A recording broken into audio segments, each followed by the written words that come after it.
Assalamu alaikum wa rahmatullahi wa barakatuhu. My respected brothers and sisters, welcome down to another session of Zoom into your Deen, right? And if I'm not mistaken, this is our 6th session, and I already feel like we've learned so much from the first day. And based on the emails that you guys have sent us of your learning points, it is very evident and clear that you guys have been learning a lot as well. Now, that being said, this is a reminder for everybody to get your notebooks and your pens out so that just like the previous sessions, we can make sure that we take down what we need to in this session. So as always, we start things off with our journaling challenge, checking up on where we stand, what we did, and what we are going to do. Okay. Now, in the chat box, I want you guys, if you feel that this whole journaling experience, okay, now you've been writing, you've been planning your day, you've been reflecting on certain topics, you've been asking yourself certain interesting questions, and inshallah, you might have been writing a lot, right? And you may have been writing on various topics, a wide variety of topics, have you guys, found some value in this whole process? In this whole process of journaling that you've been doing now for all these weeks, have you found value, right? And if so, you can just, a simple yes in the chat box would suffice. Alhamdulillah, okay.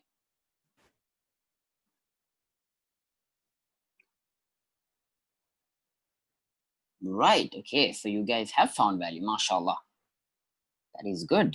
Brilliant. Okay. And is there anything, right? I'm asking you guys, right? Because we believe that we can learn from anybody. Okay. Is there anything y'all think, with good reason, of course, that we should do differently? Like you'd be like, Brother Shoaib, maybe we can add this, or Brother Shoaib, maybe we can change this a bit. Like, I want you guys to, get involved with this process because we're doing this for you. We are doing this for you guys, so that you guys can understand how beneficial it is for you to write down, right? So Safi and Ibrahim say to do something, okay, something that's a group activity. Okay, inshallah, that's a very good point. Let us see if we can do something where maybe we can, get you guys to interact more with each other. That's such a brilliant point. Thank you so much. I never thought of that actually. That's mashallah, that's so great. All right. See, you guys have some amazing ideas. You need to speak up, guys. Okay. You don't have to just wait till I say something. You can always type it in the chat box. You can send us an email or anything, right? If you have my number or anything, you can even send me a voice note. That's completely fine. Okay. I'd really appreciate it. So you want to know who the speaker is today? I will let you know shortly. Okay. All right. Okay. You guys already know. Fine. I always, I always have to keep reminding myself that you guys are so smart and you're always 5 steps ahead of us, right? Alhamdulillah, mashallah, right? Now, guys, why don't you tell me, right? Last week, we asked you to write about your role models. Okay. Now, I don't want to dive into explaining that whole procedure again, but why don't y'all comment in the chat box? It could have been one, it could have been few. Who were your role models? My mother, mashallah, even I really look up to my mom because the way, mama works so hard to balance everything is sometimes so amazing, mashallah. And I really think Allah subhanahu wa ta'ala has given them special abilities, And yes, my father as well, like how hard they work is just subhanallah, right? And of course, Prophet Muhammad sallallahu alaihi wasallam, Maryam Irshad says, not someone that we can ever stop discussing of, what we can look up to and what we can learn, right? But like we discussed, if we want to truly model ourselves after Prophet Muhammad sallallahu alaihi wasallam, simply saying that I look up to him sallallahu alaihi wasallam, or simply saying that I want to be like him is not sufficient. It's a good intention, but it's not sufficient. We need to actively pursue knowledge on trying to understand how he lived and how he, sallallahu alaihi wasallam, did things so that we can model ourselves, right? just by saying I want to do something like you is not good enough unless you know what exactly they're doing and how exactly they're doing it, right? And that is why, you know, part of these sessions is that, right? These respected speakers come here on a weekly basis, on an absolutely voluntary basis, right? Absolutely voluntary basis. And they've invested not just the time here, right? But preparing for this, okay? They've invested so much to come here and share Islamic knowledge with you, my brothers and sisters, right? So it's truly a blessed opportunity. So thank you so much for sharing your answers. I don't ask you guys to share your personal stuff in your journals because, like we discussed, your journal is between Allah subhanahu wa ta'ala and you. It's between Allah subhanahu wa ta'ala and you. Well, because you can't hide anything from Allah subhanahu wa ta'ala, but otherwise, in a worldly sense, it is just you. All right. And I see that somebody has said that I am their role model. So, I mean, I'm honored if that's the case, alhamdulillah. But trust me, like, you know, we all have so much to work on and develop, inshallah. And I always ask you guys to keep all of us, not just me, all of us in your du'as, because you guys du'as are so powerful, right? And we should never underestimate the power of dua from Allah subhanahu wa ta'ala, right? Now, last time I didn't run through the structure of journaling, but just to make sure that all of you are on the right page, let me give you a quick reminder. We start with the date, we start with the time, and then from that point onwards, we write down our plan for the day. And after that, we write on the journaling topic that we agree to journal on for the week. And we end things with 3 things that we can say, alhamdulillah, or 3 things that we are grateful for, thankful for, okay, which can be anything. But we always say you cannot repeat what you wrote before. The reason being, number one, there are so many things we have to be grateful for. From the air we breathe to the fact that our hearts beat, our eyes blink, you know, the blood is, you know, rushing through our entire body, our heart is pumping. We don't even think about it, right? But Allah makes sure that everything happens on time, okay? So from that all the way up to the houses we live, to the food we eat, to the schools we go, our tabs, our laptops, our computers, everything is a blessing from Allah subhanahu wa ta'ala. So we have so much to be thankful for. And the idea in not repeating what you wrote before is encouraging you to actively remind yourself, oh wow, alhamdulillah, Allah has given me this and this and this and this and this and this and this and this and this. And before you know it, you're already a happy person. You're already a grateful person because you've been practicing every single day to appreciate what we have.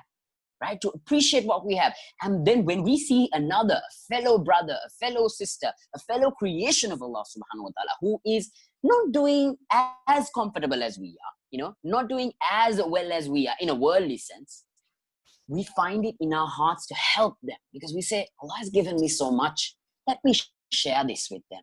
Let me share this with them. Imagine how happy Allah will be. And Allah will reward you with even more. All of us, inshallah. Okay? So, today's topic is something a bit more creative. Okay, it's something a bit more creative. Now, who likes food? Comment in the chat box if you like food. I'm expecting a lot of responses for this. Yes. A lot of me's with a lot of e's and a lot of exclamation marks. Who doesn't, right? I mean, I think we are all foodies in some sense, right? I mean, there's at least one type of food we love, okay? But now here's the challenge. In your journaling, you have to invent something. Now, it can be a sandwich, it can be a submarine, it could be a noodles or a rice or whatever, okay? You have to write every day that you journal, you have to write down what you would include in your dream meal, your favorite meal. And I'd encourage you to think of something that you don't regularly eat because the idea is to be creative. Okay, we want you guys to be creative. So don't think about your normal rice and curry or the normal biryani that you eat if you eat biryani normally, which I would, you know, say not to eat every day. Once in a while it's fine. I think I had biryani yesterday. Alhamdulillah, it was nice. But the point being, do something creative. Like think of, if you're making a sandwich, which salads will you include? Or if you're putting fruits, I don't know, maybe you put fruits in your sandwich. Would you put fruits? And if you are putting fruits, what fruits would you put? Which layer would you put it in? Would you use cheese in your sandwich or would you use chicken? Or would you use chicken and cheese? I think I'd do that.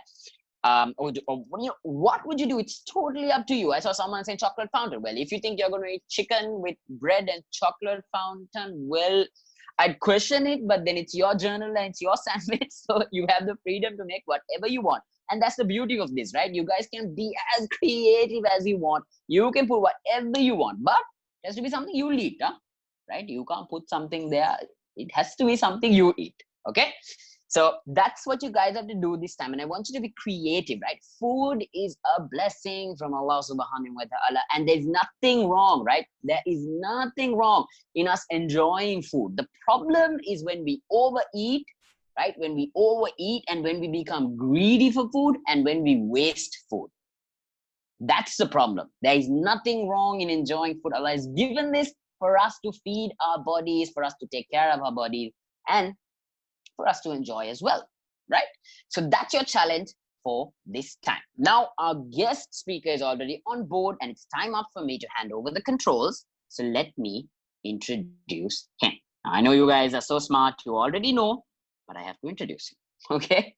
So today we have a speaker who is going to cover a very important topic. Now, I am going to listen very carefully to today's session because this is a topic that I think no matter who we are, no matter how much we think we can focus in our salah and we know how to do our salah, there is always room for improvement. There is always room for improvement, right? Now, this speaker is somebody who studied and graduated from the Colombo Institute of Theologians, right? And he is also a known family counselor at Careline Counseling Services. I've even seen a lot of their work on Instagram, and I think they're doing an amazing job. So our respective speaker is a part of this movement as well. He's a counselor at this institute. And of course, some of you may have already heard him speak before because he conducts Jummah sermons regularly, right? Now, our speaker today is none other than Sheikh Ruzaik Ismat.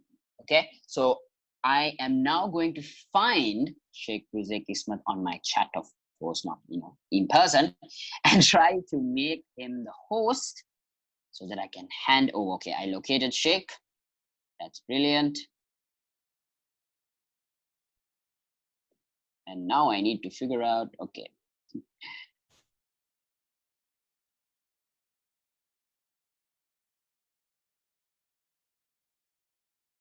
Right, alhamdulillah. Sheikh, I have made you the co-host. If you could unmute yourself from your controls over there, inshallah. Yes, we see Sheikh Ruzaik. Assalamu alaikum, Sheikh. Wa alaikum assalam wa rahmatullahi wa barakatuh. Alhamdulillah, it's so nice. We can see you very clearly and we can hear you as well, alhamdulillah. Sheikh, could you just speak once more just to see if your volume can be increased slightly, Sheikh? Right. Can you hear me? Now it's clear. It's crystal clear. Alhamdulillah. Alhamdulillah. Okay. Okay. All right, Sheikh. We'll hand over the controls to you, and we will be eagerly listening. Looking forward to learn a lot, inshallah. So over to you, Sheikh. Inshallah. Okay. Jazakumullah khaira. Barakallah.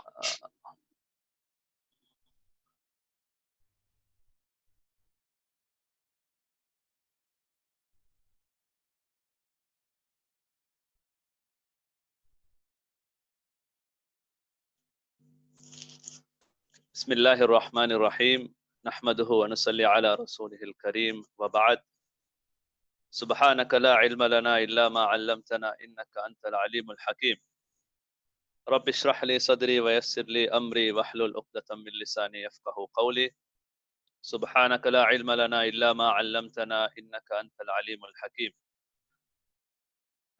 Jazakumullah khaira, Brother Shoaib Jabbar. And I thank all of you for being part of this class as well, because you are helping me to invest my time, my effort, my knowledge in a venture which will be beneficial for me in this world and in the hereafter. So I have to be thankful to all of you, including the participants, because if it was not for you all, if you are not present in class, I will not be able to do it. So may Allah subhanahu wa ta'ala grant us goodness. May Allah subhanahu wa ta'ala make this session a beneficial one to all of us, inshallah. So before we start, I want to make this session interactive so that you all will be able to keep your concentration, to be attentive. A quick question to all of you, right? You all can type the answers in the chat box. That is, do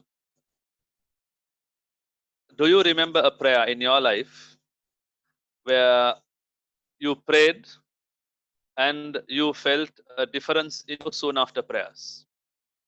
So those who say yes, you will have another question which follows. Okay, Sister Mariam says yes. Okay, good. Tahajjud. Okay, Sister Mariam again. Hamdan Shamil says yes. Okay. Right. So you are saying yes for something like, the question was, do you remember a prayer which you have prayed and you felt a big difference in yourself? Okay. What type of differences did you all see in that prayer? What type of difference did you see in your prayer? And after the prayer, what did you feel? What did you sense? How was it for you? Hamdan says sleeping. Okay, right. Were you feeling sleepy after the prayer, Hamdan?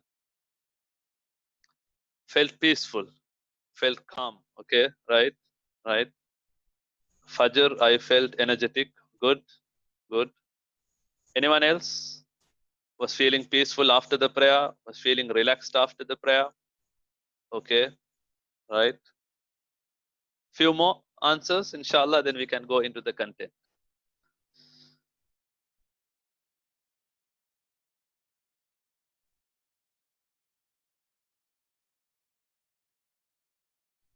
It was a great day thereafter. Okay.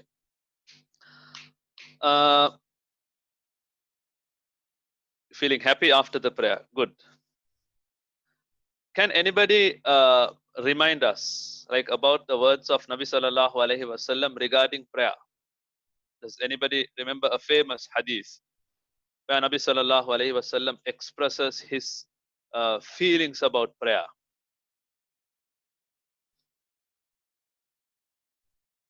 There is a famous quote of the Prophet regarding the prayer itself, which is related to today's topic.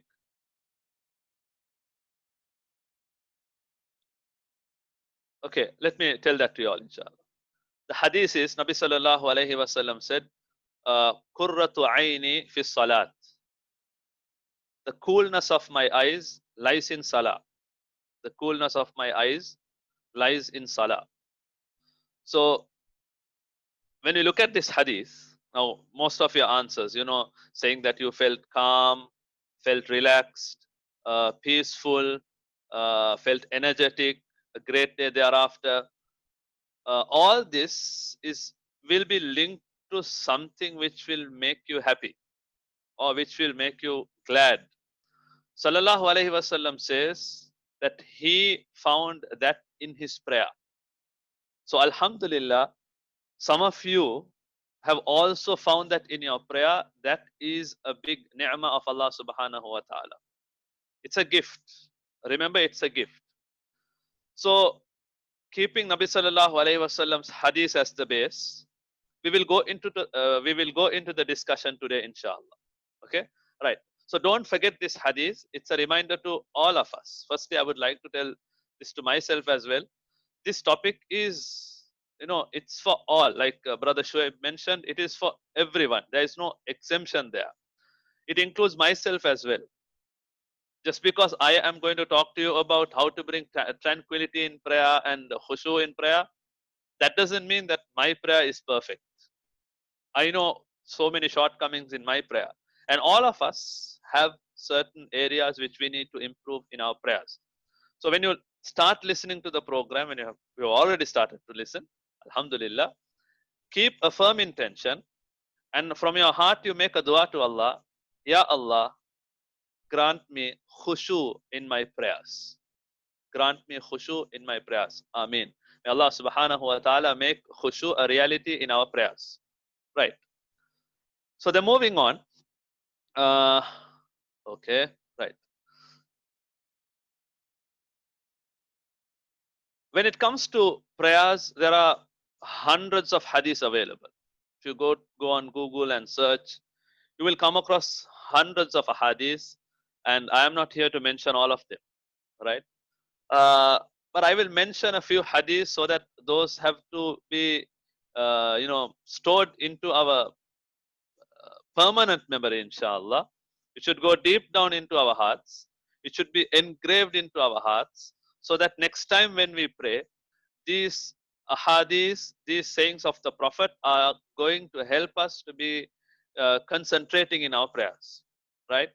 So the second hadith, the first hadith has been already told to you, that is the coolness of my eyes lies in salah, sallallahu alaihi wasallam said. The second hadith, now get ready to remember this hadith. Nabi sallallahu alaihi wasallam said, the first thing any individual will be asked about on the day of Qiyamah is about his or her prayer. The first thing any individual will be asked about on the day of Qiyamah is about his or her prayer. So this is the hadith number 2, right? Okay. And the hadith continues. Sallallahu alaihi wasallam said, if somebody's prayer is sound, it is healthy, all his other deeds will be healthy, accepted, and sound. If a person's prayer or salah is unhealthy, all his other deeds will not be healthy, not be sound, not be accepted. There will be a lot of defects. What does this hadith teach us? Quickly, if some of you can type that, what does this hadith teach us? What is the lesson for our life? Yes. What does this hadith teach us?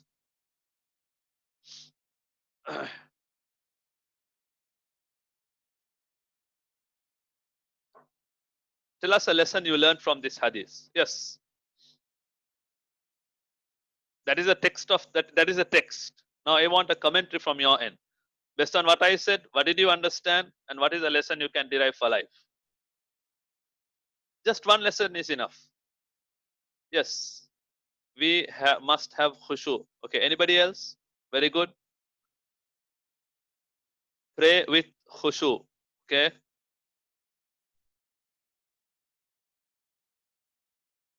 Put on your thinking caps and look at the hadith in a way that it will be, it is applicable to our lives, or sometimes we would have seen it in our lives.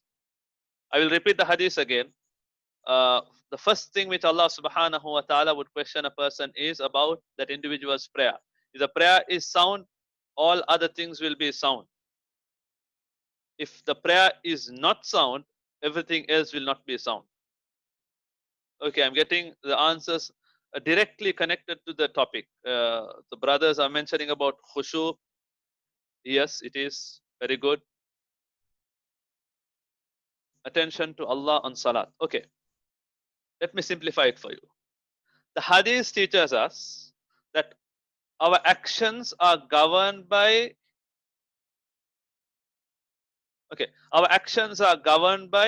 our salah.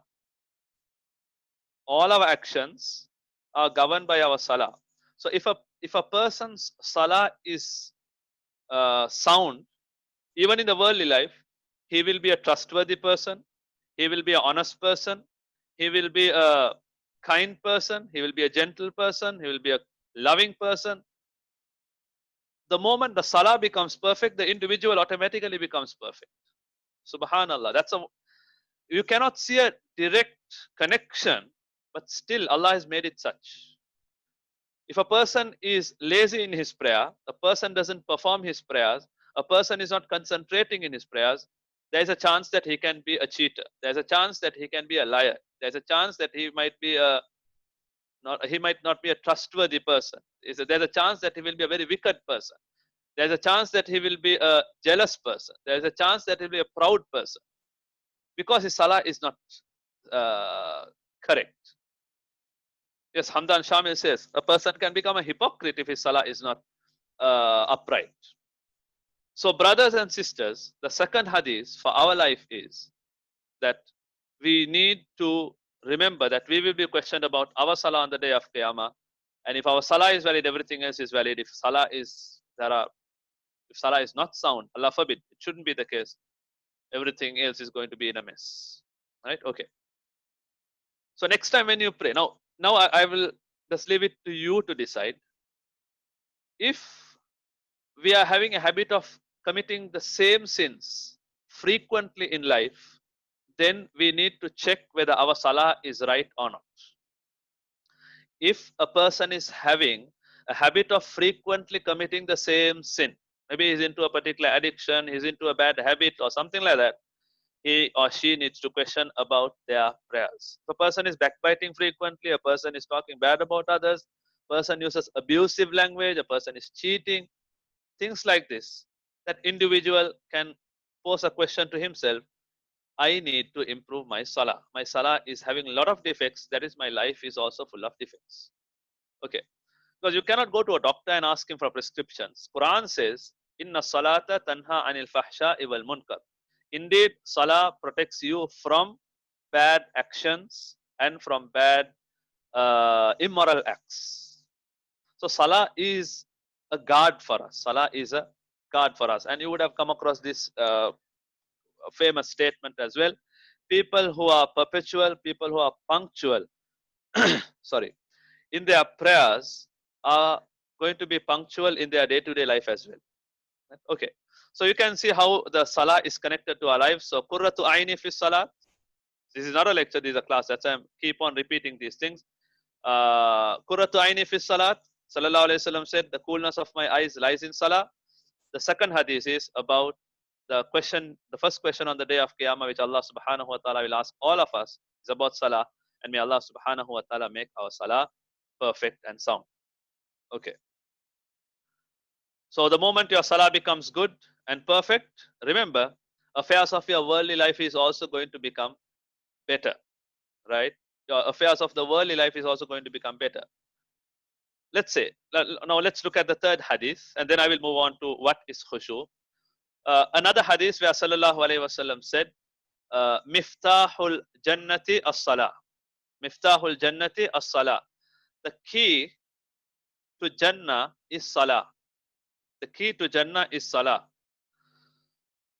So imagine if the Salah is the key to Jannah, that is the eternal success. What we have to bear in mind is, even though the world is a temporary place, the success of this world is also going to be in prayer. If eternal success is in prayer, in Salah, that is Jannah, then remember the temporary success of this world is also going to be in prayer. If Allah subhanahu wa ta'ala can grant us the eternal Jannah for Salah, it is nothing for Him to give us success in this transitory world. So many of you all are youngsters here. Some of us are grown-ups. No matter what age group we belong to, today you might be a student. Tomorrow you might start working. You might go for your higher education. You might join the college or university or wherever. You might fly abroad. You might leave your motherland. You might leave your parents. You might you will get married, inshallah, one day. You'll become a father. Time to come, you'll become a grandfather. And different phases in life will pass. But remember, no matter which phase you belong to, Salah is going to bring you success in this world and in the hereafter. So youngsters, I would remind you all that don't be youngsters where your parents have to remind you about prayers, because tomorrow when you leave your home for studies, for your education, your parents are not going to call you and ask you whether did you pray Asr and Dhuhr and all these prayers. You have to do it on your own. So be amongst those who are frequent in their prayers to find the success in this world and in the hereafter. Okay, let's move on. Now we come to the second part of the discussion. That is, what is khushu? What is the meaning of the Arabic word khushu? So if you are writing this in English, you have different spellings, KHU, SHOO, and you can spell it differently. But in Arabic, you have the letters kha, sheen, waw, and ayn. Kha, sheen, waw, and ayn. It's a 4-letter word in Arabic. Kha, shin, waw, ayn. Right? Khushu'. Can anybody tell us what does the word khushu' means? If you know the meaning, you can share it. Yes.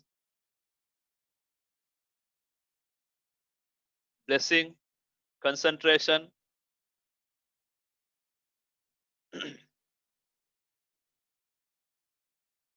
What does the word khushu' mean? Conviction. Okay.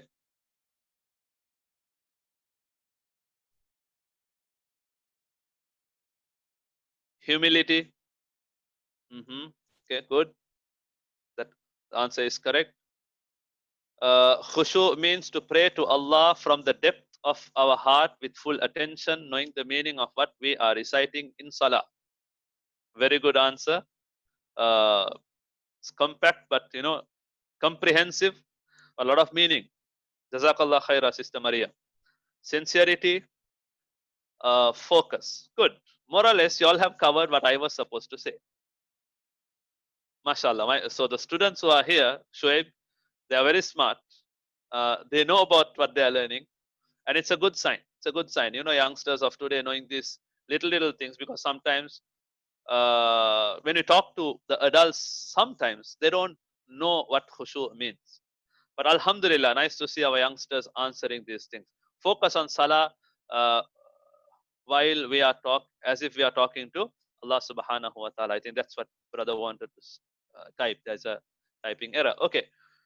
I will describe khushu with the same words what you have used, right? So more or less, it's like a discussion. It's not one-way communication where I tell and you listen and you tell and I listen. It's both ways. So we discuss and we share the knowledge. So don't forget the 3 hadiths. Huh? Don't forget the 3 hadiths. That's the introduction. Coolness of my eyes lies in Salah, and the first question on the day of Qiyamah. And number 3 is key to Jannah is Salah. Okay. What is khushu?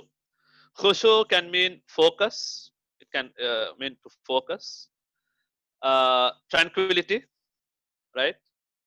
And whatever contributes to focusing in prayer, all that comes under khushu. Simple as that. So in the dictionary, if you have to go and look up the synonyms for focus, you will come across many words. All that will fit in. If you go to humility, you will come across another set of words that will fit into khushu. Humbleness and humility, more or less, is the same. Tranquility, calmness, serenity, it all comes under khushu. So what we are trying to do in this program is how can we bring this calmness, this humility, this tranquility in our prayer? That's what we are going to discuss. Okay, we are already in the discussion. We are already in the discussion. Yes. Okay. Uh, Khushu is something intangible. Khushu is something intangible. You cannot see it. You cannot see it. It is invisible. It is present in an individual's heart, and none of us know what crosses in anybody's heart. Even we cannot see what's crossing in our heart at this moment, but we can start imagining about what is crossing our heart at the moment, right? Okay, so khushu is something invisible. It is an action of the heart. It is an action of the heart, and all the words you've used can be fitted into this definition. Okay. Now, when it comes to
Assalamu alaikum, everyone. I think there was a small technical difficulty, but let us give a few moments for Sheikh to try and log back in.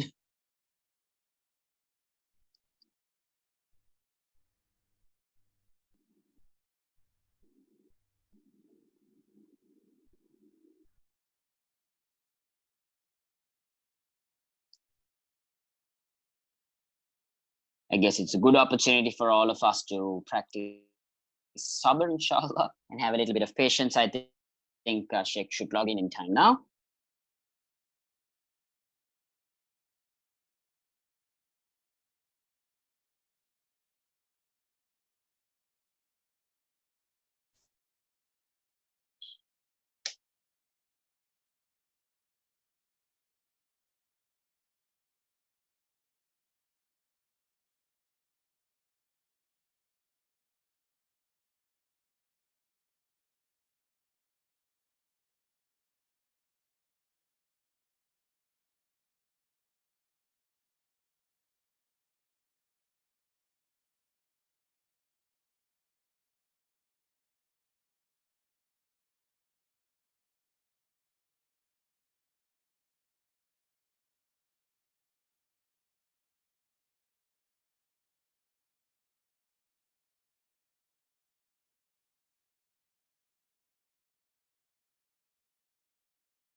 Guys, I just spoke to Sheikh over the phone and he said he's trying to log back in. I think there's a bit of a technical glitch on that end.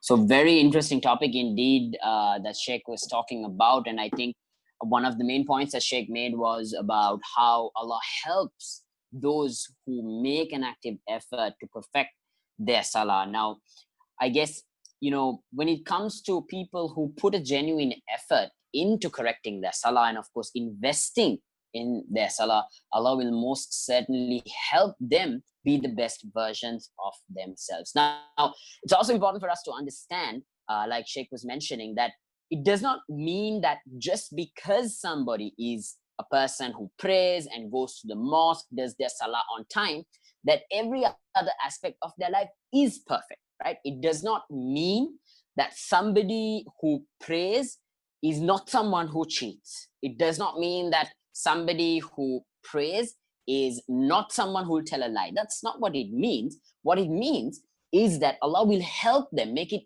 easier for them to be an honest person, to be a straightforward person, to be somebody who respects others, to be somebody who does whatever they do to the best of their abilities, right? Because if we get confused and think, okay, if we look at somebody and just because that person doesn't pray, that does not give us the right, right? It doesn't give us the right to think, oh, this is a bad person. He or she is a person who lies or cheats or does bad things. That's not for us to judge. That is in the hands of Allah subhanahu wa ta'ala, right? That is in the hands of Allah subhanahu wa ta'ala. What we need to learn is that if we are people who are making a genuine effort to improve our salah, right? And if we are trying honestly, then Allah subhanahu wa ta'ala will make it easy for us to be people who always speak the truth. Will make it easy for us to be people who always do the right thing. Okay, so with that, I think Sheikh is logged back in. Let me assign Sheikh as the host once again. Assalamu alaikum, Sheikh. I've made you the host again. I think you should be able to unmute yourself and take the controls back. Wa alaikum salam wa rahmatullahi. Back to you, Sheikh. Okay. Very sorry about that. No problem. Okay. These things happen. It's a technological glitch and it's how Allah has willed it. We will proceed. Okay, right. So you're talking about the assignment, right? Okay. So the teacher gives the assignment to the students with the instructions about how to do it, and the deadline has been given. So what does the student do? Normally, all of us know that most of us, we are students, we are very good at doing things at the last minute. You know, we rarely finish things on time before the prescribed date or the required time. So what happens is this particular student starts to delay preparing for the preparing the assignment. So he's a day away or 2 days away. Now he rushes, he does the entire thing, he does his best, and he completes the assignment. He completes the assignment. Now, the moment he completes the assignment, he thinks, Alhamdulillah, I'm done, and it's a big accomplishment. Last minute, somewhere that I have managed to do it, and he goes and submits the assignment to the teacher, thinking that he will pass the, he's going to get good grades. But the sad truth is, the moment the teacher takes and goes through the assignments, and some of us come across these situations, it happens to us as well. So the teacher says, you haven't done it according to the instructions I have given you. You're not done it according to the instructions given. I said, what are those? So the teacher asked, did you go through the instructions? Did you study it? Did you discuss with your friends? No, nothing. Because last minute he wanted to complete it and just submit it. That's what his plan. So what happens? He does it. He submits it. Unfortunately, he has not fulfilled the instructions. He has not done it correctly. He fails the test. Allah forbid, there are some of us who might, be praying like that student who tried to, do it for the sake of doing. We might be praying for the sake of praying, just like the student wanted to do the assignment as it is part of his college life or his school life. Allah subhanahu wa ta'ala shouldn't reject our prayers. That is our prayer. That we ask him not to do it. But Allah forbid, according to the hadith, there are so many other hadiths which mentions that there will be certain individuals, their prayers will be thrown back to them. Their prayers will be thrown back to them, and Allah subhanahu wa ta'ala will not accept it. Right? So what does it tell? What does it teach us? It tells us, be careful. A salah can get you close to Allah. Similarly, a salah can make a person away from Allah subhanahu wa ta'ala. So let us not be, amongst that category, who does it for the sake of doing things. Let us do it with passion, with khushu and khudu. Okay. Now, a quick question to all of you again. Coming back to you all, I want to learn from you as well. Can you give me some virtues of prayers? Virtues of khushu. Virtues of khushu. What are the benefits of having humility in your prayer? What are the benefits of having, consciousness of Allah subhanahu wa ta'ala in your prayer? What are you going to get in return? If you know some hadith, you can write the translation of that hadith in the chat. If you know the virtue, you can write that. Please. This is going to motivate us to khushu makes you close to Allah. Very good. Anything else? Khushu makes you get close to Allah subhanahu wa ta'ala. Okay, good. That's one of the biggest fruits you can achieve.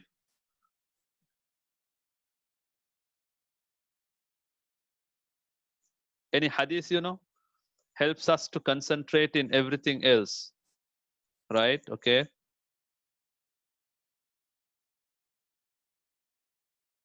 One more,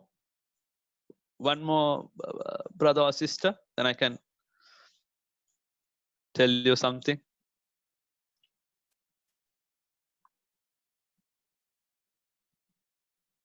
Okay, right.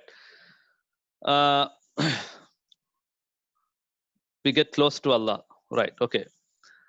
Nabi sallallahu alayhi wasallam said, the person who performs, Allah will accept our du'as. Yes, that is mentioned in one of the hadith. That is mentioned in a hadith. Jazakumullah khaira. Okay, if anyone performs ablution, this is a hadith of the Prophet. He said, if anyone performs ablution and he performs the ablution perfectly. Not haphazard, not careless. He's very careful about the way he does his wudu. And then he offers 2 rakat of prayer. He offers 2 rakat of prayers, and he concentrates maximum in his prayers. He concentrates to his maximum in his prayers. Allah subhanahu wa ta'ala rewards this person, okay, nothing but paradise. So paradise becomes the reward of a person who performs his prayers, 2 rakat of prayers with proper, perfect, full concentration. This 2 rakat can get us Jannah, brothers and sisters. So that is how concentration in prayer is important. May Allah subhanahu wa ta'ala grant us that. Right? Ameen. Okay. One day Nabi sallallahu alayhi wasallam was in the masjid. One day Nabi sallallahu alayhi wasallam was in the masjid. And then a companion comes. He prays. So he comes, he says salams to the Prophet. He prays. After praying, he says, Nabi sallallahu alayhi wasallam told him, Irji' fasalli fa innaka lam tusalli. Go repeat your prayer. Go repeat your prayer. The companion went once, he prayed again, he came back to the Prophet and did as he did before, salam, and he greeted the Prophet. The Prophet told for him the second time, go back, pray, you have not prayed. Go repeat your prayer. Irji' fasalli fa innaka lam tusalli. Second time. Now the third times, right? Third time, he prays, he comes to the Prophet and he greets the Prophet. The Prophet ﷺ told him, go pray, you have not prayed.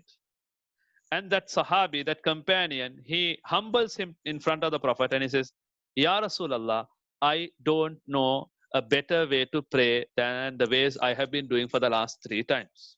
Can you please teach me how to pray? Right?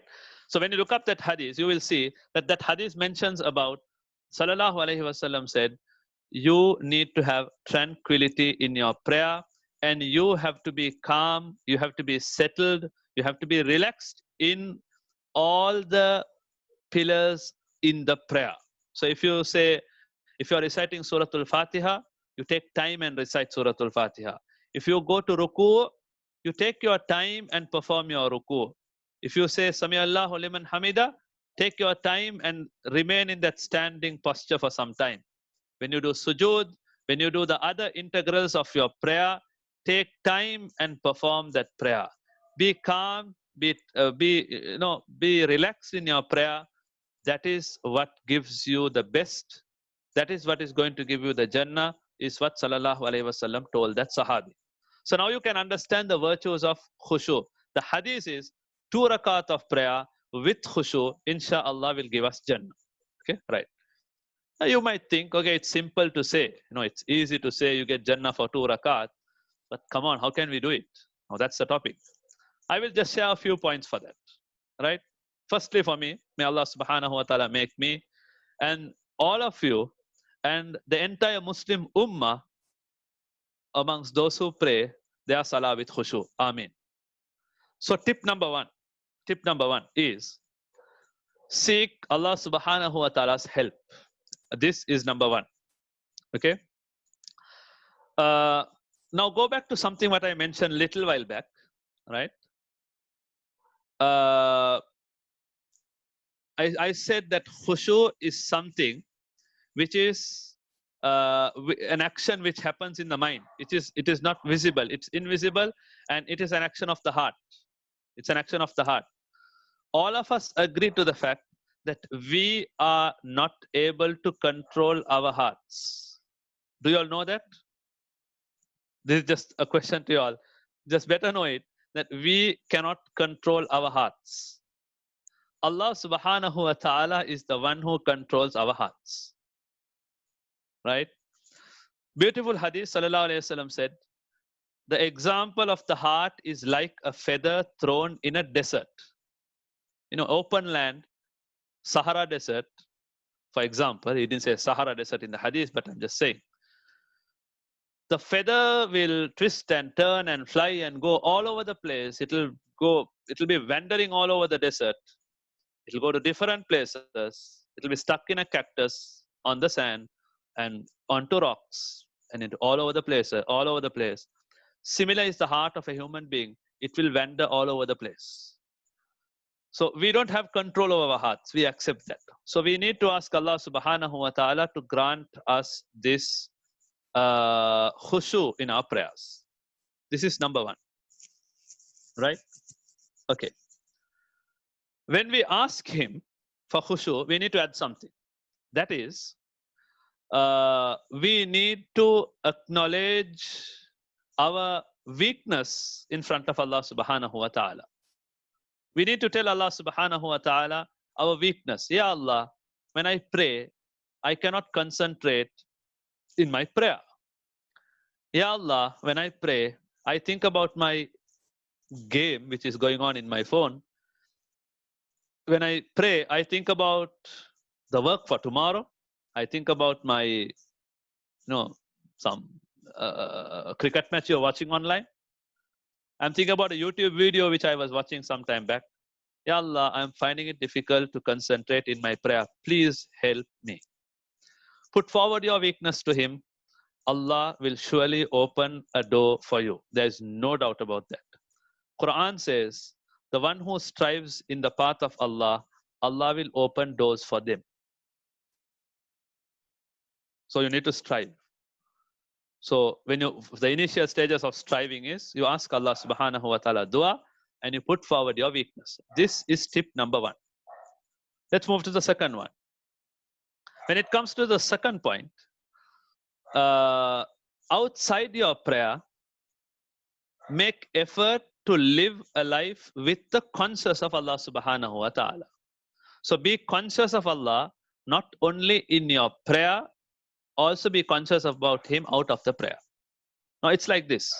Now when I log into the Zoom, when I log into the app, the Zoom app, I am online. The moment we end this meeting, we go offline. That's the end. Similarly, sometimes we as human beings, we are weak. All of us are weak. When we log into the prayer, we think Allah is watching us. When we give salam, we are locked off from prayer. Sometimes we tend to forget Allah subhanahu wa ta'ala. It's a weakness. We are online in WhatsApp. When we log out of that, we are offline. So it's hard to think about Allah out of the prayer. But if we can bring in the conscious of Allah subhanahu wa ta'ala outside the prayer, it is going to be helpful to bring his consciousness in the prayer. How can we do this? Now let's see our day-to-day life. One thing we do is, most of us, we have to talk the reality of our lives. We are mostly connected to our devices. We use WhatsApp, Facebook, Instagram, some use TikTok. You name it, so many apps are running. And we have viewed so many different visuals, images, videos. Mostly we view videos and images because we like visuals than listening to something. Now, even me coming in front of you in this camera is, if you look at the speaker, you are able to concentrate better than only listening to the audio. So what happens to us is, more we are exposed to this visual world, we are subscribed, like the brother Hamdan says, YouTube channels, and we are subscribed to so many, some of us are into even, the stand-up comedians, short clips on jokes, and, it's just a minute. In TikTok, you come across weird things what people do, extraordinary things. We are bombarded with different types of visuals. And in the midst of all these visuals, it's very difficult to bring in the consciousness of Allah subhanahu wa ta'ala. The consciousness of Allah subhanahu wa ta'ala is difficult. So what we need to do is, we need to control our time with regard to our devices. And we need to frequently remember Allah by at least reciting the du'as related to our day-to-day life. For example, when somebody goes to the washroom, before he enters the washroom, he recites, Allahumma inni أعوذ بك من الخبث والخبائث. Now he remembers that Allah is the one who has granted him the ni'mah to go and relieve himself. So he praises Allah there. He seeks protection from shaitan. Then he comes out of the washroom, he says, Ghufranak, Ya Allah, forgive me. Ya Allah, forgive me. A person starts to eat, he says, Bismillah. He remembers Allah. He looks at the plate of rice and he remembers Allah. He's grateful to Allah. He starts to think, so many people are living without food. Allah has given me food. And he gets connected to Allah even outside prayer, right? Then we have after eating, he says Alhamdulillah. He says Alhamdulillah. Before going to sleep, he says Allahumma bismika amutu wa ahya. He wakes up in the morning, he says Alhamdulillah alladhi ahyana ba'dama amatana wa ilayhi nushur. Take the books which discuss about the du'as pertaining to situations, and you will notice when you start practicing this, you live with the consciousness of Allah subhanahu wa ta'ala. So now when you come to your musalla, when you go to the masjid, or whether it's haram or wherever in the world, you will see that it is easier for you to bring the consciousness of Allah subhanahu wa ta'ala. So outside your prayer, get rid of the distractions. The more our minds are distracted because of these social media networks, whatever, news or politics or jokes or talent shows or anything you name it, all that distracts us from the purpose of life. The purpose of life. Reduce the time. If you can give up those things, mashallah, well and good. But work towards focusing towards getting your mind connected to Allah subhanahu wa ta'ala. That's number 2. The other thing is, brothers and sisters, pray on time. Pray on time. Now, if you have questions while I talk, please keep the questions ready. I will be opening the chat for that for the questions, and then inshallah you all can ask your questions. Pray on time. Pray on time. Inna salata kanat alal mu'minina kitaban mawquta. Quran says prayers are prescribed. Prayers are stipulated at prescribed times for the believers. So if it is 12:17, you do your best. Do your maximum effort to pray at that particular time. So Alhamdulillah, when it comes to brothers, you have the option of going to the masjid and performing a prayer with Jama'ah. Alhamdulillah, the lockdown, the regulations are released and the masajid are open now. But when it comes to sisters, sometimes it's a challenge for us to pray on time. Sometimes your brothers, it's a challenge to pray on time. If you're at work, if you're at office, whenever you are able to pray on time, please go and pray on time, because that is going to bring khushu in you. Because how does praying on time bring khushu in salah is? How does praying on time bring focus in salah is? You are showing your gratitude to Allah. You're telling him, Ya Allah, your call is valuable to me. It's precious to me than anything else on the face of this earth. I'm busy in the kitchen, I hear the adhan. I'm busy in the kitchen, I see the adhan time. I'm busy at home doing some work. But if I see the time, my heart should feel, it's the time for my Rabb now. It's the time for me to get connected to my Allah. And you go ahead, proceed and pray. So the moment you have that feeling that I have to get close to Allah now, it's a time for me to get connected to him, you have to go and do it. It is like charging the battery in your phone. Simple as that. The moment you sense that the battery is going down, it's draining. It's natural that we take the charger and you plug and you start recharging it. It's not normal. Nobody need to come and tell us that. Similarly, we need to recharge our iman frequently. We recharge our conscious of Allah subhanahu wa ta'ala frequently. Salah is one of the best ways. So praying on time is number 3. And one more thing, and I think inshallah ta'ala I'll be done with the points. There are so many other points, but I just want to keep it short and points which will be practical for you as well. Okay, last one is Sallallahu Alaihi Wasallam said, Salli salata muwadda'in. Pray as if it is going to be your last prayer. Pray as if it is going to be your last prayer. Imagine Malakul Maut comes to you and tells, I am going to take your ruh within another 10 minutes time. And he says, you can perform 2 rakat. How will you perform that prayer? How will you perform that prayer? How will you perform that prayer? You know, this is going to be your last prayer in your life. How are you going to perform that prayer? You will value that opportunity. You will look at it as, I am not going to do sajada again to my Allah. This is the last salah in my life. I'm not going to be in this world again. Everything is over. All the fun and the frolic and everything, whatever I had, all the, the gala times I had, is all coming to an end. All my friends I'm going to leave. Now I'm going to meet my Allah. So we will focus 100% in our prayer, right? So it could be the last prayer. It could be the last prayer. None of us, no, I don't think those who are live at the moment, we haven't prayed our Asr yet. Okay, we haven't prayed our Asr yet. Inshallah, within a few minutes time, we are going to pray. But we don't know whether Malakul Maut will come to us or not. We don't know that. Okay.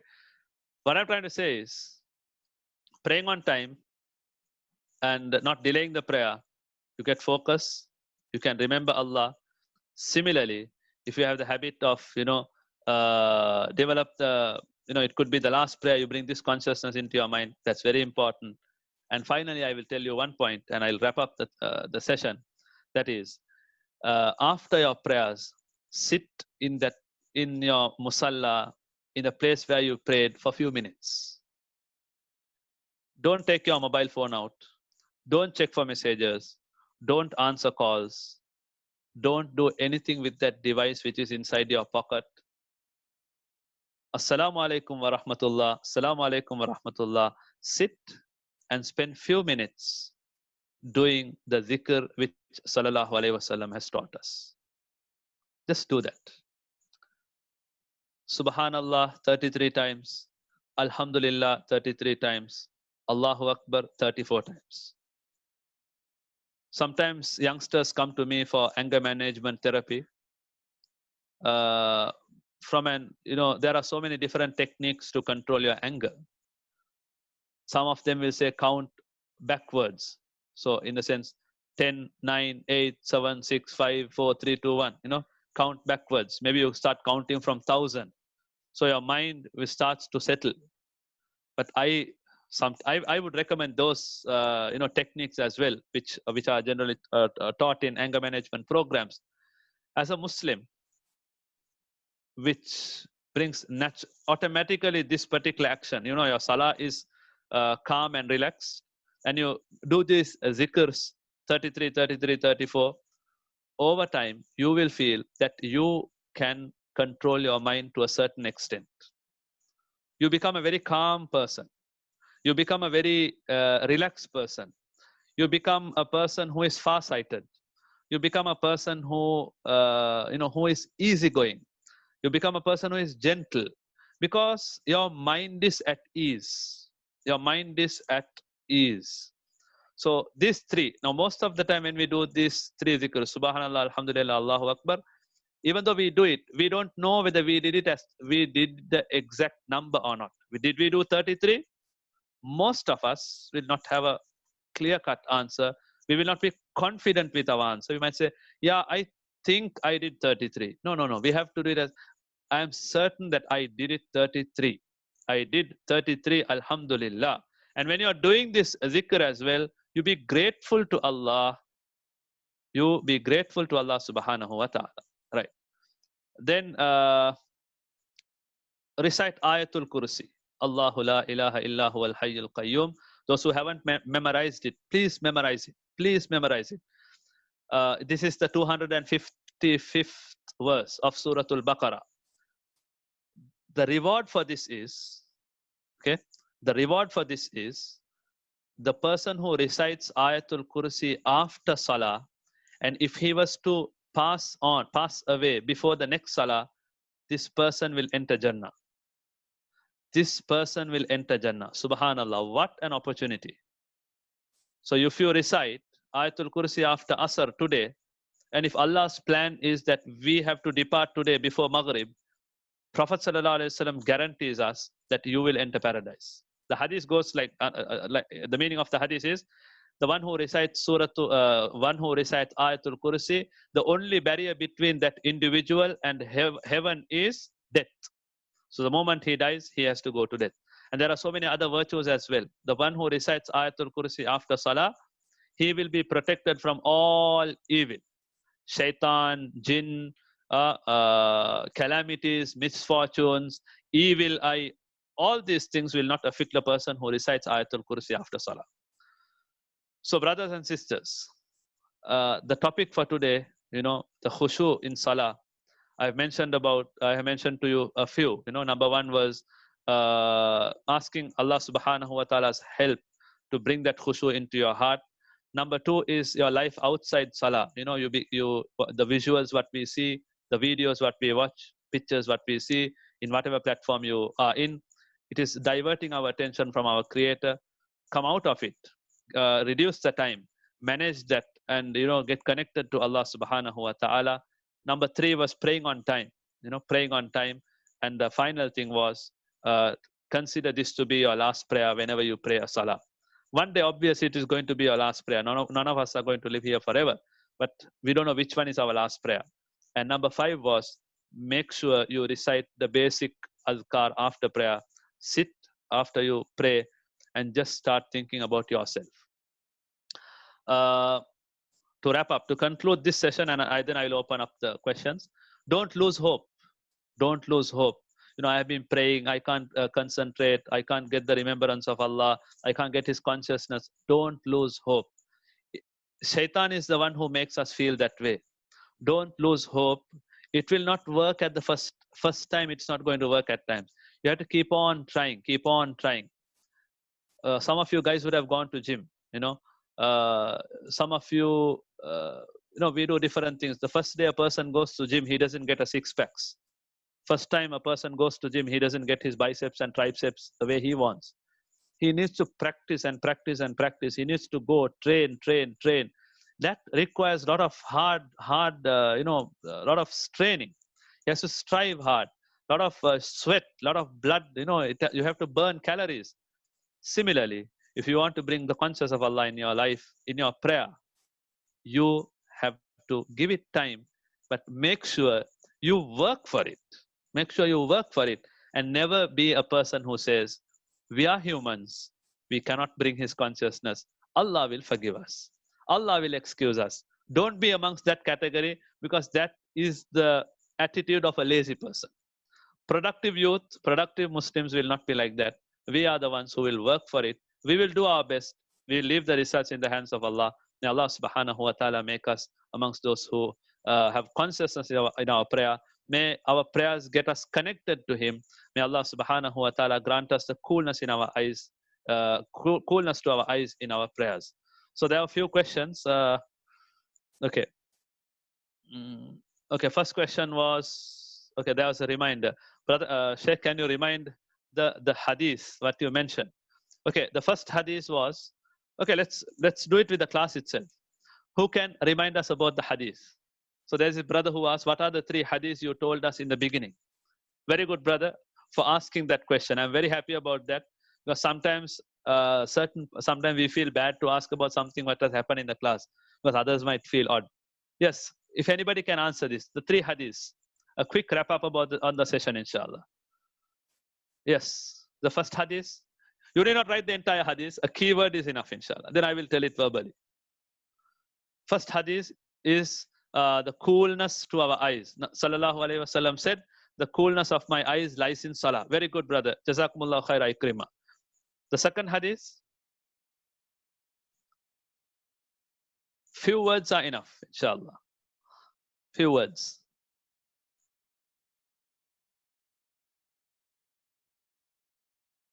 Okay.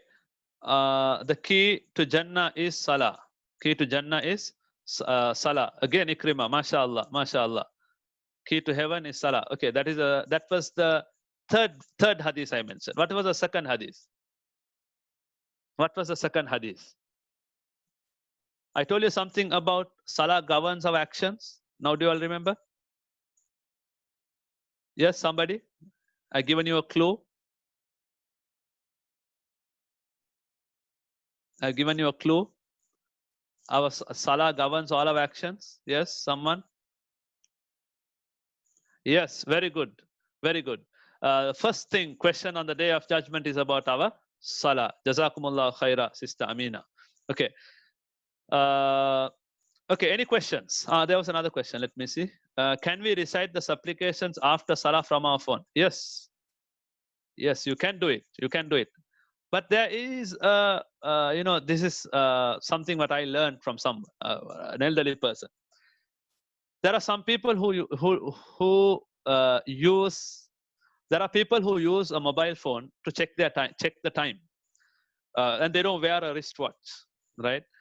And they say, no, it's pointless buying a wristwatch. I have the smartphone, I can check the time. If you are strong enough to only check the time and put back the phone into your pocket, very good. But most of the time, when we take out the phone to check the time, when we see the time, we see WhatsApp, Facebook, whatever messages we have received, it comes. And it is human. We are programmed in a way that we want the immediate dopamine, excitement, instant gratification. So we want to see who has sent me a WhatsApp. So you might open WhatsApp and check who it is. Then we have the link to YouTube from WhatsApp. Then we click the link to see that video. From YouTube, we go to another link. And when we reverse time and see, if we have to set a video camera on top of us and record the video, maybe we wanted to check the time, but we ended up being in Instagram or some platform. You can use the phone, sister, it's all right. But make sure it doesn't divert your attention. Try to memorize it, inshallah ta'ala. That will be better. But if you are unable to, it's all right. You can use the phone. Okay. Any other questions? Yeah. Can I ask you a question not from this topic? Yes, you may ask. If I know the answer, I can help you out, inshallah. If I don't know the answer, I will say I don't know, and you can contact me personally. Right? Sheikh, assalamu alaikum. Sorry to interrupt, but there was just a question. I think they had sent it across to me, but maybe they wanted an answer from you, inshallah. So the confusion was that at the beginning we mentioned about how those who pray will find it easier to avoid engaging in acts which would earn the wrath of Allah subhanahu wa ta'ala. Say, for example, speaking ill of people or telling lies or being dishonest, etc. Now, the confusion that they had was, does it mean that just because someone prays, that means they will not lie, they will not steal, they will not do wrong things? And also, if we are looking at someone who is a non-Muslim, someone who's not a Muslim brother or sister, and since they don't, pray or for salah to Allah subhanahu wa ta'ala, does that mean everything they do is dishonest or bad or all that? So I think there's a bit of a confusion there. I think we know that Allah subhanahu wa ta'ala is the one who judges. Judging is not for us. But I think it's best to direct that question to you, Sheikh, because I'm sure you will have a better answer to that. Okay, right. Jazakumullah khair. Okay. Okay, the point I mentioned was regarding, it was based on a Quranic verse. Inna salata tanha anil fahsha'i wal munkar. Indeed, prayer protects a person from fahsha, from evil, and from munkar, that is sins, immoral acts. Okay, immoral acts and sins. So that was the base. And then when we go into this tafsir of this particular verse, Sallallahu Alaihi Wasallam says, the hadith is, there is discussions amongst the imams about the authenticity of the hadith, but still the meaning of the hadith is, if the salah of a person doesn't stop him from sinning, from sins, that means his salah is nothing. His salah has not brought anything to him. No changes has come into his life. Okay? So that is where we will look at the sins, in the sense the major sins or minor sins or whatever. It can be connected to a person's prayer. Okay. Then we've come into the discussion about what if a person is sinning? What if a person is sinning? Okay. Now, when we look at the sinners, okay, why do people sin? Why do people sin? Now, as a Muslim, we have to look at it as we tend to sin because we lack the consciousness of Allah subhanahu wa ta'ala. That is the main reason, right? But Allah subhanahu wa ta'ala has also created in us that nature of, we sin, we are prone to sins. That nature is also in us.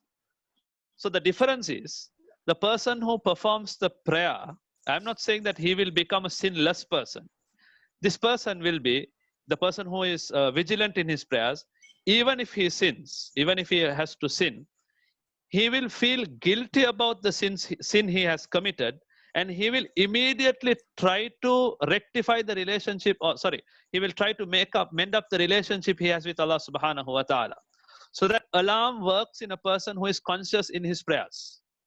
That alarm is quick. Somebody need not come and remind him, you lied, you go do tawbah. Nobody has to come and remind him to do that. Because he's conscious of Allah in his prayers. The moment he lied, he feels guilty inside, and he says, he talks to himself, and immediately he gets connected to Allah, right? Whereas the person who is not having khushu or khudu in his prayer, he might lie, he might be called as a liar, but he will not mind that. He will say, that's fine. As long as I know what I am doing, I don't care about it. I don't care what people say about me. That's who I am. Allah has created me like that. That will be the attitude of a person who is not conscious in his prayers, right? So all of us have good in us. All of us have good in us. Okay, I'll at this point, and I think that question will be answered. There are two types of peace. One is the external peace and internal peace, right? External peace is beyond our control. The climatic change is not in our control, right? The wars in the world are not in our control. This is the external factor when it comes to peace. We hope everything is settled, everything settles, COVID-19 goes, peace is there, alhamdulillah. But there's an inner peace. Inner peace comes into the person who is connected to Allah from his heart. So only when the heart is connected to Allah from the heart, the person will find inner peace inside. So just because somebody has good qualities apparently, he's kind, affectionate, loving, caring, all that, that doesn't mean he's enjoying inner peace. That is what I would like to mention with regard to who are ghair Muslimin. I mean, not belonging to this category. So they might enjoy apparent peace, but inner peace is a privilege given to the believers, and this inner peace could be achieved by those who are conscious of Allah subhanahu wa ta'ala in their prayers. Hope that was clear, Shoaib. Yes, alhamdulillah. I'm sure the brothers and sisters who had a question got much more clarity on that point. Jazakallah khair, Shaykh. Barakallah fiqh. There's another question. Can we recite the Quran in the phone in the app Muslim Pro? Yes, sister, you can recite. It is not compulsory to have wudu while you are reciting using a mobile. You can recite, inshallah. But once in a while, make it a habit to recite it from the the copy as well, because sometimes sometimes we get used to reciting it in the mobile, and there is a chance that we might be a little bit lazy to go and take wudu and then come back and open the Quran. So once in a while, opening the Quran with wudu, and once in a while you can recite using the phone as well. That's all right.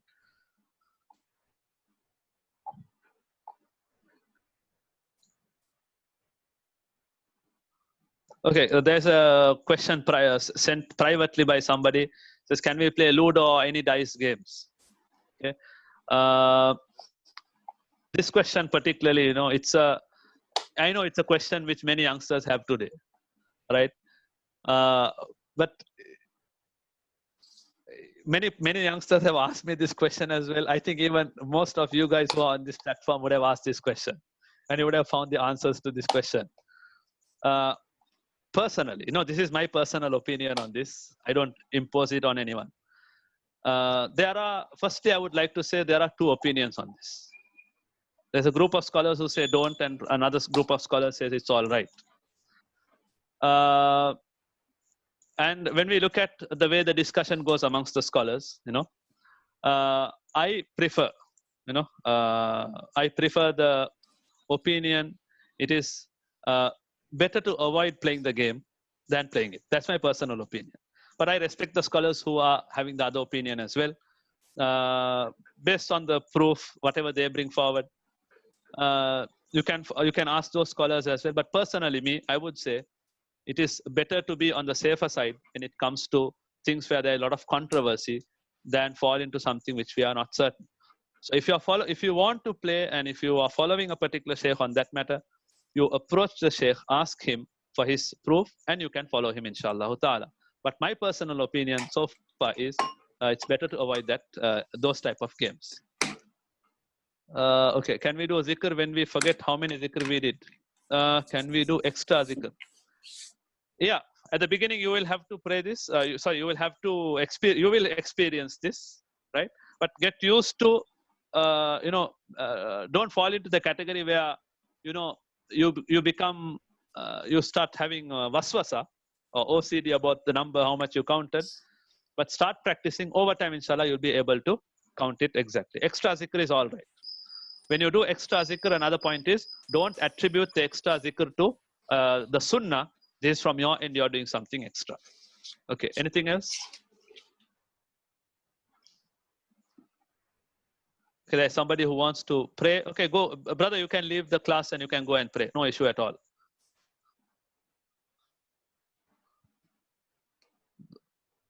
Any other questions? I think all the questions were answered. We can control our anger by counting backwards from 10 or 1,000, or can we drink water? Okay. This with regard to anger management, I will be sharing. Okay. You can do, if you want, you can count from 1,000. Okay, you can try that out. Sallallahu Alaihi Wasallam sunnah is also to drink water. You can practice that. If you are standing, you can sit. That's a sunnah. If you are sitting, you can lie down. That's a sunnah. And if it is worse come worse, you can go and even take wudu. Right? These are some techniques from the sunnah on how to manage your anger.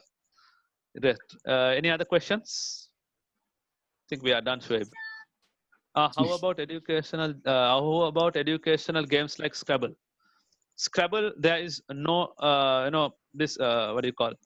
Differences of opinion amongst the scholars. Scrabble is a game you can play.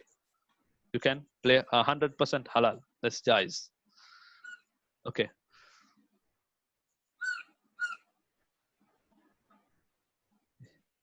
Right. Okay. Shoaib, I think we are done. Jazakumullah khairah. Alhamdulillah. Alhamdulillah, Sheikh. Barakallah fiqh. Sheikh, before you go, Jazakallah khair just for everything, right? From taking the time to prepare, for coming on board this platform, for using your time and devoting it for these youngsters and well us as well. I'd like to say I'm young too. And for all your time and all of the knowledge that you have imparted in us. And I hope that we do justice by your efforts as well as by the expectations of Allah subhanahu wa ta'ala, inshallah, to actually take this knowledge and implement it and make use of it, because I think that's the best way we can actually thank even you for the time that you have invested, is to actually benefit from the knowledge that you have given. So all the brothers and sisters here have a very, very generous habit of including all the speakers on this platform in their du'as, inshallah. So they will add you to that list of people that they ask to for, inshallah, and that I hope will be the greatest reward that they can give you, inshallah. So once again, Sheikh, Jazakumullah khair for everything, and we hope to see you on future sessions as well, and if not, of course, at Jummah sermons and wherever else that you are doing the selfless service that you are doing in the name of Allah subhanahu wa ta'ala. So once again, Jazakumullah khair. So with that, my brothers and sisters, Sheikh will be ending his session. And before we just wrap up, we know that we ask you guys to always send us in 10 of your key learnings, right? 10 of your key learnings from each and every session for us to evaluate how much you are learning from this and if the sessions are being delivered effectively and efficiently as well. So please don't forget that. Now, last time from the emails that were sent to us from the learnings, we had Mariam Irshad who had sent some very, very good points. The first point that she had sent was that she learned to stay focused on everything, right? There's a very famous saying that how you do anything is how you do everything. Okay, I'll repeat that. How you do anything is how you do everything. Meaning, if you are someone who, when you wake up, you arrange your bed, you get dressed, you go, you have a wash, you brush your teeth, you have a routine, you are somebody who sticks to time. If you are somebody of that nature carries forward to everything you do in life. Okay, if you are a neat and tidy person, when you dress, you're neat and tidy. Your desk is neat and tidy. Your vehicle is neat and tidy. Your bed is neat and tidy, right? So how you do anything is how you do everything. So even the smallest of tasks, let it be opening the dustbin and putting away something that is waste. We do it properly if we are people who do what we do properly. We know Allah subhanahu wa ta'ala truly appreciates that and will reward us for that. So that was her first point. The second point was, she said she learned to plan the activities of her daily life, and that is so important, right? She learned to memorize daily du'as and start to practice them in her daily life. So that's beautiful, Mariam, because we're seeing that you're not only learning, but you're actually implementing what you learn, right? So you will truly gain the benefit from it. And I'm sure all the other brothers and sisters are doing this as well. I learned to wake up early morning to make my day fresh. So guys, I can second this and I will vouch for this. Waking up early morning is a completely different feeling. Waking up before the rest of the world is awake, before your phone starts buzzing, before the news is there, before media comes, before whoever who's at home might start, asking for 101 things, or your school or your class or whatever. Those hours are very, very peaceful, and you feel a sense of being revived and refreshed, and you have so much energy when you wake up in the early hours. And that's why Allah subhanahu wa ta'ala has given us the opportunity to pray Salatul Tahajjud as well. All right. She says, I learned to understand the importance of deen and learned how to practice them in my daily life. I learned to understand the need of dunya and learned how to balance deen and dunya, which was, our topic pretty much from last time. I learned to try our best to pass the word of Islam, meaning, she lives and practices, and basically she's an ambassador for Islam, right? When someone wants to try to understand what Islam is, when she looks at her, she knows that she must carry herself, speak, behave, and act in a way that people see and they're like, wow, this is what it means to be a Muslim. This is what Islam teaches, right? I learned to be consistent in my daily activities. We know that Allah subhanahu wa ta'ala loves even the smallest of things if it is done consistently, right? I learned how best to divide my time between the deen and dunya. That is a beautiful point, Mariam. That is so beautiful, right? So what she's saying is she understood that she shouldn't spend all her time in the day doing only things that are for the deen. Neither should she be spending all the time of her entire day for the dunya. It needs to be balanced, right? And this is what Islam teaches us. And finally, she says, I learned the benefits of waking up early in the morning in terms of the benefit it will have for my deen as well as my dunya, right? So mashallah, thank you so much, Mariam, for sending us those points. And thank you to everyone else who sent in their points as well. And I would deeply encourage all of you to send us your learnings. Trust me, it is most beneficial for you, because when you write what you learn, you remember what you wrote. Okay, when you write what you learn, you remember what you wrote. And when you remember what you wrote, it becomes easier to practice it, right? And this, inshallah, will earn the pleasure of Allah subhanahu wa ta'ala, because all of this work that we're doing is for His pleasure, inshallah. With that, my respected brothers and sisters, I'd like to thank all of you for investing your time in this valuable session on this platform. I'd like to thank Sheikh Ruzek one more time for investing his time and his knowledge here on this platform. And let us do the right thing by learning and practicing what we have learned, inshallah. And until our next session, my brothers and sisters, Assalamu alaikum wa rahmatullahi wa barakatuh.